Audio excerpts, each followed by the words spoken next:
प्रिय विद्यार्थियों, हिंदी कक्षा में आपका हार्दिक स्वागत है। बच्चों, आज मैं आपको अर्थ के आधार पर वाक्य भेद समझाने जा रही हूँ। अर्थ के आधार पर वाक्य भेद समझाने से पहले मैं आपको बता दूं कि वाक्य किसे कहते हैं।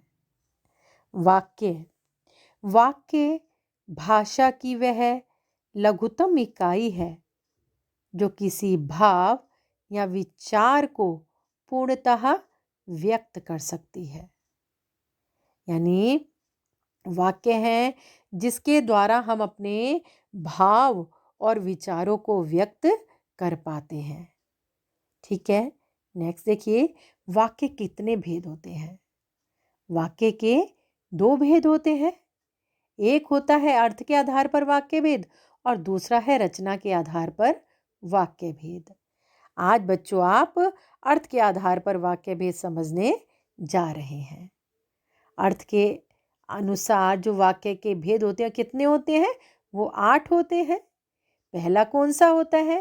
पहला विधानवाचक वाक्य, दूसरा निषेधवाचक वाक्य, तीसरा आज्ञावाचक वाक्य और चौथा प्रश्नवाचक वाक्य, पांचवा विस्मयवाचक वाक्य, छठा संकेतवाचक वाक्य, सातवां इच्छावाचक वाक्य और आठवां होता है संदेहवाचक वाक्य।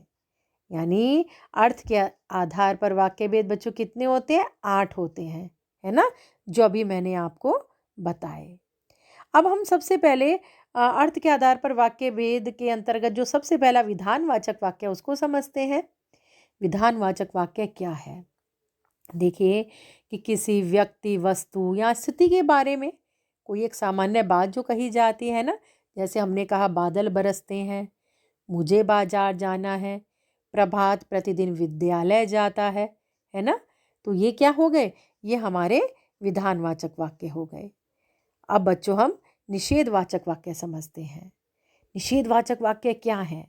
यानी इन वाक्यों में किसी क्रिया का निषेध प्रकट होता है ना। यानी इन वाक्यों में नहीं, मत, ना लगा रहता है। इसके आधार पर हम इसको पहचान पाते हैं कि निषेधवाचक वाक्य है ना। यानी एग्जाम्पल के माध्यम से समझते हैं। देखिए, जैसे एग्जाम्पल है, प्रभात प्रतिदिन विद्यालय नहीं जाता है। देखो यहाँ नहीं लगा हुआ है ना। ये क्या है? निषेधवाचक वाक्य है। तुम वहां मत जाओ, है ना, किसी काम के लिए मना किया, तुम वहां मत जाओ, है ना। ये भी हमारा क्या है? निषेधवाचक वाक्य है। अच्छा बच्चों, अब हम आज्ञावाचक वाक्य के बारे में समझते हैं। क्या है ये?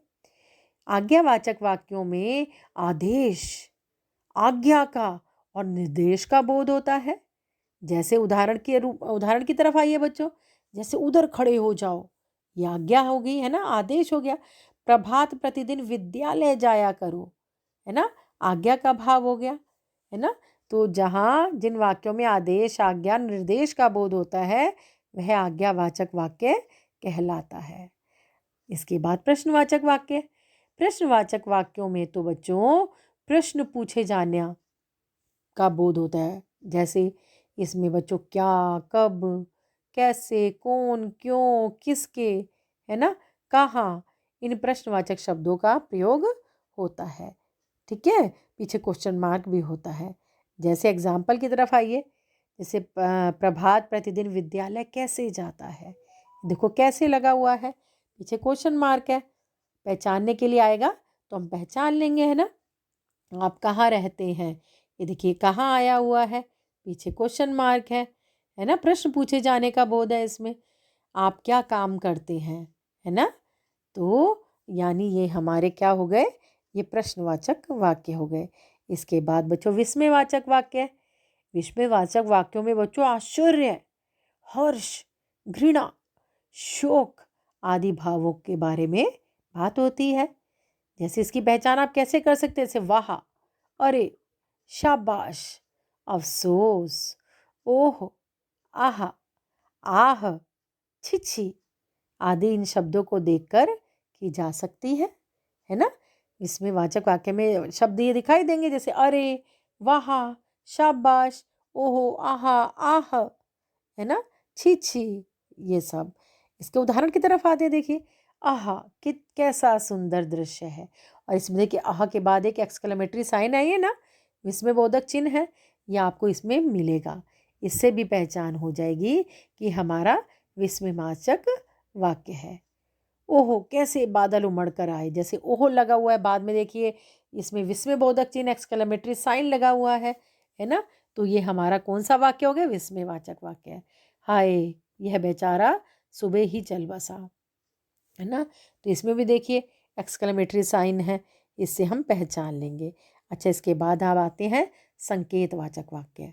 संकेतवाचक वाक्य ऐसे होते हैं बच्चों, इन वाक्यों में एक काम का होना दूसरे काम पर निर्भर होता है, और इन वाक्यों के शुरू में अगर, यदि ये लगा होता है ना, और जब तब ये भी हो जाता है इसमें, है ना, जब तब ज्यों त्यों, है ना, ये लगा होता है। इससे आप आसानी से पहचान सकते हैं, यानी एक काम का होना दूसरे पर निर्भर होता है ना। एग्जाम्पल के माध्यम से समझते हैं, जैसे देखिए, यदि बाढ़ ना आती तो फसलें नष्ट ना होती, है ना, एक काम दूसरे पर निर्भर। और अगर अच्छे कर्म करोगे तो समाज में सम्मान पाओगे, है ना, ये हो गया। इसके बाद बच्चों आपका आता है इच्छावाचक वाक्य है। इन वाक्यों में कर्ता की इच्छा, कामना, आशा, आशीर्वाद व्यक्त किया जाता है। अच्छा, एग्जाम्पल के माध्यम से समझते हैं ना, यानी इन इच्छावाचक वाक्यों में आपको आशीर्वाद, है ना, इच्छा, कामना, है ना, और आशा आदि ऐसे वाक्य होंगे।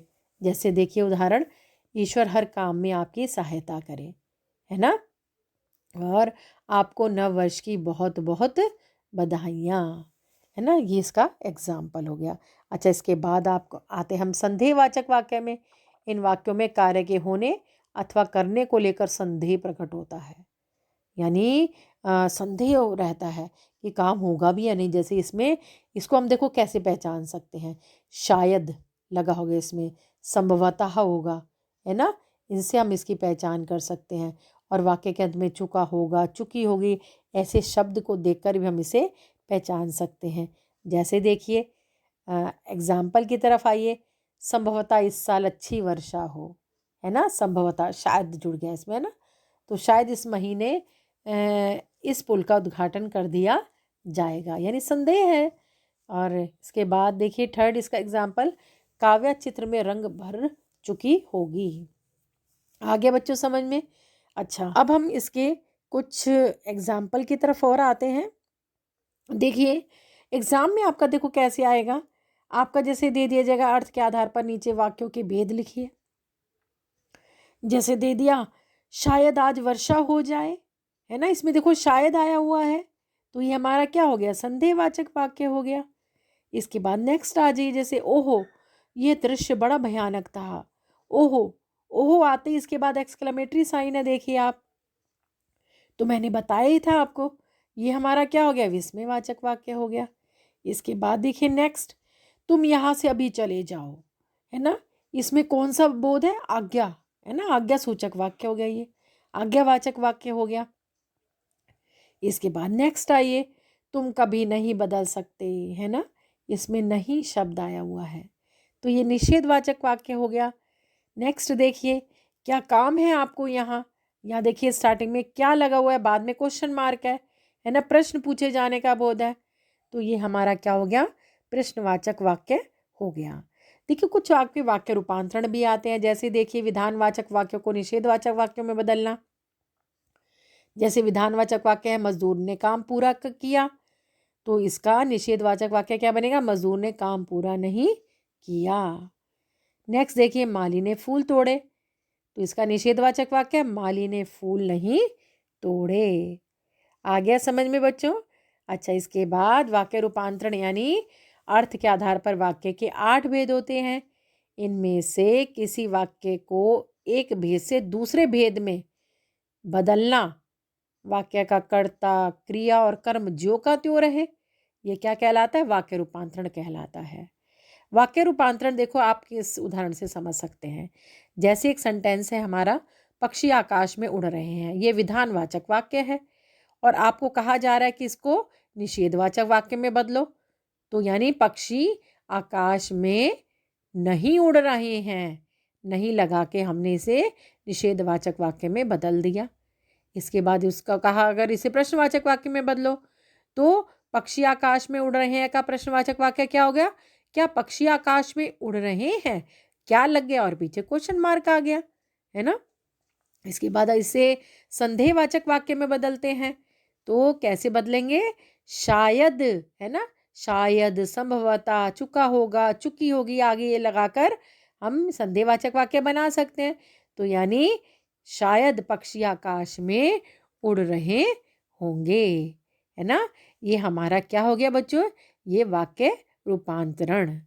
धन्यवाद बच्चों।